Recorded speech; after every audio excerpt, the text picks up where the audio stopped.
Hi again, everyone, and welcome to Badger Breakdown. I'm Mike Lucas for UWBadgers.com. I'm joined by the voice of the Badgers, Matt Lepay.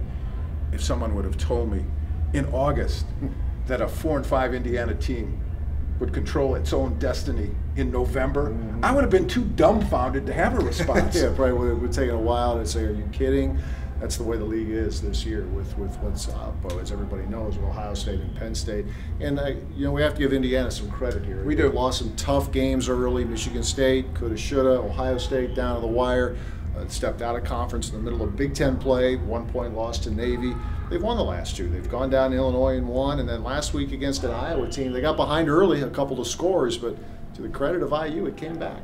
Kevin Wilson has been a little bit reluctant to talk about change or turnarounds or changing the culture, and I admire him for that. Yeah, you know what? He's used to winning, kind of like the guy who came here in 1990, and the guy who's here now, for that matter, and Brett Bielema. But Wilson was an assistant for many years at Oklahoma. He knows what it's like to win a lot of games, and he's honest. Says, look, 4-5, 2-3 in the league, but as you open this with, they do control their destiny in terms of getting to the championship game. And what you see with Wilson, and he was such a respected offensive coordinator before he became a head coach, you see his fingerprints all over this offense. Yeah, and it's an up-tempo at times. It's a no-huddle, sometimes no hurry.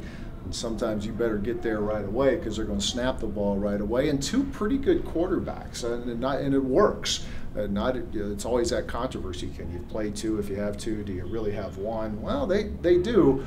Kaufman has certainly gotten more work lately and played very well, especially in that second half last week against Iowa. Best way to counter that type of tempo is to hold on to the ball, to get a lot of first downs. And Wisconsin's ground attack should have the advantage over the rush defense for Indiana, but sometimes those numbers get a little skewed. They do.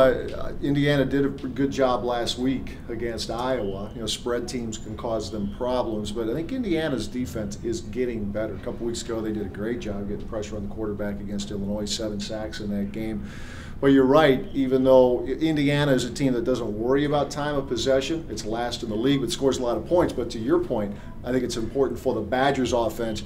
3 and outs for Wisconsin's offense could spell a lot of trouble. So use the time of possession. It's been a good staff of the Badgers through the years. It needs to be good again on Saturday. And one thing that's really difficult to measure on tape is effort sometimes. And what I think you see out of this Indiana football team, based on the people who see the Hoosiers every day, is that they're starting to take on the personality of Wilson. Yeah. And they're a tougher group. Yeah, they get it. Second year through, it makes sense. There was probably a culture shock last year. There's quite a bit of difference, I think, in demeanor between Kevin Wilson and his staff and Bill Lynch and the previous staff, would put in a very difficult spot, as we all know. But I think that second year through, the players understand he's playing a lot of young guys, a lot of freshmen and sophomores, some transfer players as well, but I think they understand where Wilson and his staff are coming from, where last year they were learning on the fly.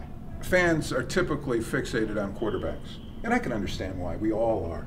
It's such an important key position to any offense. Wisconsin goes into this game with 2 quarterbacks and question marks over both. Yeah, absolutely. We haven't seen a lot of Kirk Phillips. He's thrown 13 passes in his career.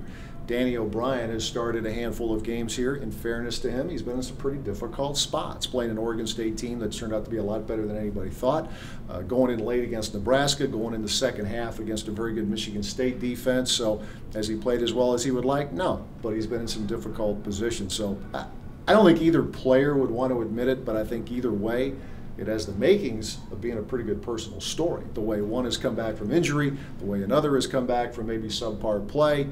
But hope for the Badgers' sake that one way or the other, it turns out to be a good story. Well, someone asked me today who gives Wisconsin the best chance of winning, Kurt Phillips or Danny O'Brien, and I responded by saying Monte Ball or James White. Yeah, and the offensive line, yes, which is getting healthier, we think, with Rick Wagner. That bye week was so important. Beyond the tough loss to Michigan State, 9 games in, they were banged up. They had a lot of guys who needed some time. Certainly, it's bought them some time to get some things rolling in place of Joel Stavey. But to get some continuity back in that offensive line, and you're right, the key is can the Badgers run the ball? They had been running it well of late up until Michigan State. You want to see them get back to that uptick that they had been on of late.